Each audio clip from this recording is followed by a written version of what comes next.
Spence in West Virginia, watching Free Speech TV. You're on the air with Congressman Pocan. Yes, sir. I'd like to know if what is considered torture, what we're doing to these poor children. And also like to ask if there's a challenge to President if he nominates a justice and he's found guilty of something. Can those things that he's appointed be, asked if they can be anything that you can do about it? Thank you. Mm-hmm.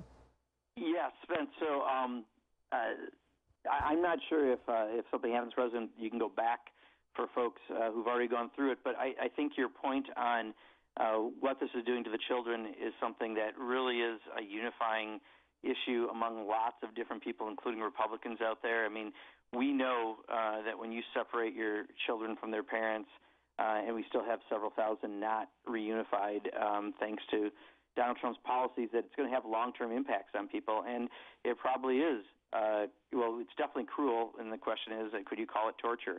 But, when I was down there and watching 5-year-olds separated from their parents from the very beginning, putting cages with 50 strangers, certainly I think that would be darn close to a torture definition, but absolutely a cruel definition. And that's why, more people are paying attention to this issue, and that's a good thing, because I think if more people pay attention, they'll realize where Democrats are on this issue, and that we're just trying to have a common-sense immigration reform that includes protections at the borders, but provides eventually a pathway to citizenship for aspiring Americans that we obviously have in the country, but we've got to figure out how to deal with this, and for too long we've done nothing. Norma in Montgomery, Alabama. You are on the air with Congressman Pocan. Good morning, guys.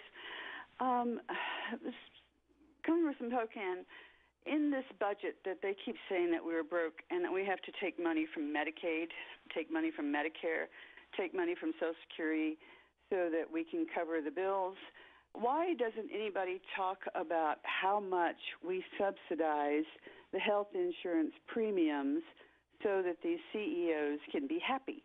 I think there's 6 or 8 of these CEOs, and they demand that the insurance premiums be subsidized when a person can't pay these high premiums. But instead of paying that and taking money out of the budget and destroying Medicaid and Medicare and stealing Social Security money, why aren't you guys standing up and saying, let's just do Medicare, expanded Medicare for all, and we would actually have more money coming in rather than making millionaires richer? Norma, I agree with you. We've had this conversation on the program before. There's many reasons why I think there's a lot of savings to be found, and we've got lots of studies to show it, that if you have a Medicare for all system, you're going to have savings on the profit, on the side, the advertising side, on just the paper shuffling side. I think 15%, I've been told, of a hospital or a healthcare clinic's administrative costs are going just to shuffling papers. So clearly that's out there, and that's part of what the arguments we're using to push for this. The good news is there are 120 Democrats in the House already on a Medicare for All bill, and I think there's 18, I believe, or 17 in the Senate. But we need to keep pushing that issue. And, to your point about the hypocrisy of the Republicans saying, oh, we're broke, now we got to go after Medicare or Medicaid, it is amazing. After they did that tax bill and provided all that money for the top 1%, again, it's not passing the smell test with the public. I've seen polls that they're actually even diminishing even more on the support for the tax bill.